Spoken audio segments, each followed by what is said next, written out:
Luca Zaia per la Lega, Flavio Tosi per Forza Italia, Alessio Morosine, Franco Roccon per la Liga, Andrea Ronco, meglio noto come Veneto Imbruttito, per Noi Moderati. Le liste di centrodestra a sostegno della candidatura a presidente di regione di Alberto Stefani si affidano, ma non tutte, al nome forte a traino del partito. L'eccezione la fanno Fratelli d'Italia e UDC, che puntano a un'impronta strettamente territoriale. 6 liste, 304 candidati su 325 candidature. In tutte le province Lega e Forza Italia, come ampiamente annunciato dai diretti interessati, schierano capolista rispettivamente il governatore uscente e il coordinatore regionale del partito, seguiti da nomi che non è stato facile fino all'ultimo scremare.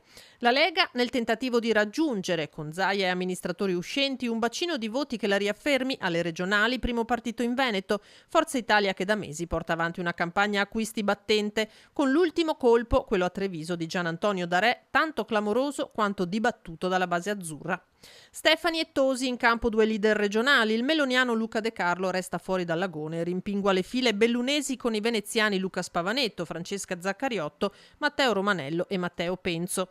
L'UDC attinge alle file dei cattolici, da Eric Pasqualon, sindaco di Carmignano, al collega di Pianiga Federico Calzavara. Andrea Ronco, il Veneto Imbruttito, schierato in 4 province da Noi Moderati, mentre la Liga Veneta Repubblica si affida al capolista Alessio Morosin su Padova e Venezia e Franco Roccon su Belluno e Treviso. Liste depositate gli ultimi giorni utili, candidature pesate con il bilancino per un centrodestra che più che a correre pensa già a governare.